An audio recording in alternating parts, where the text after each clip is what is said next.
Maryland's one of the best offenses in the country at explosive plays of 20 yards or more this season. Ohio State, one of the best defenses in the country at preventing plays of 20 yards or more.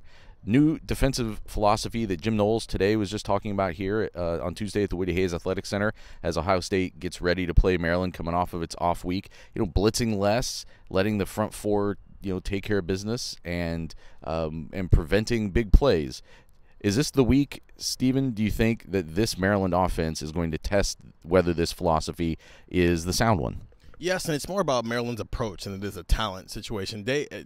Jim Knowles got asked today about the fact that Maryland strives for 12 explosive plays a game. They got 9 last week against their opponent. So it's the fact that Maryland's trying to get explosive plays in their offense, and Ohio State wants to limit explosive plays and not be bend, don't break at the same time, which even Dave found the humor in that. You're trying to be two things at the same time because you don't want to be bend, don't break, but you also don't want to give up explosive plays. So I do think this is the perfect test for Jim Knowles. Isn't blitzing as much as he was last year, but he hasn't had to so far because he hasn't necessarily played an offense that wants to be explosive. Even with Notre Dame, they wanted to pound the ball. They didn't really want to be all that explosive. So I just think Maryland's approach is best suited to test Ohio State's defense in a way that other teams just necessarily didn't approach it that way, but also just didn't have the quarterback or the talent to be able to do so.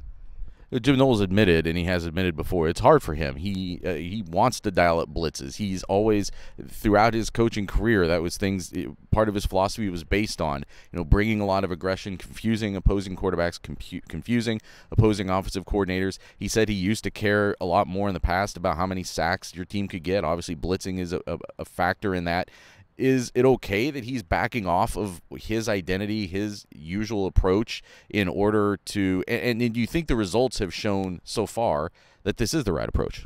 Yeah, I mean, what did he call it? Competitive excellence, I believe, with JT Tuimoloau. I mean, you look back at the Notre Dame game where, they didn't – I don't believe they called a blitz on that tackle for loss play that he made that, kind of put Notre Dame behind the sticks, and that really kind of tanked that last drive, which would have won the game. And, I mean, JT just made a great play on that screenplay that Notre Dame called on second down, and if they complete that screenplay, the game's over. And, he just – I think he used that as a really good example to say, I've previously had to coach guys into plays before. I've previously had to coach guys into certain things. Now sometimes you just got to learn to let guys play. I mean, let the 5-star kid go out and be the 5-star kid. Let that kid be who he is. And I think that that's really important this week because, you look at how talented Ohio State's defense is. I don't think you need to, to dial up anything crazy. I don't think you need to do anything differently. Just play straight up. Play your – don't be over-aggressive. Don't let them catch you sleeping. Don't let them catch you trying to, go after Taulia in a different way. I am curious. I didn't get a chance to ask him this in the press conference, but I am curious. Does Taulia's – how does his moving from outside the pocket, does that change your blitzes? Because that's not something that you've seen a lot. So is it more of a contained blitz? I don't know. We'll see. But the point of this is going into this game, you just kind of let you guys play straight up, and if you can limit explosive plays, you're going to beat Maryland. He was talking a lot about, used the term coordinated pressure like multiple times today, and about how Taulia Tagovailoa is not the kind of quarterback that you have to be careful about how you're coming after him because he is seen on film multiple times where guys have had a shot at him and he just flies right by. And he's not necessarily the most mobile quarterback, but I think he's smart about it and he can get out and make plays if he has to. Jim Knowles was asked today, what are the metrics that you actually really care about? If you don't really care about, sack totals, what are the metrics you really care about? And he said 3rd and 4th down, getting off the field, and then limiting explosive plays. I already said they're very good at limiting explosive plays. Their 3rd down percentage is not that great. They're 50th in the nation.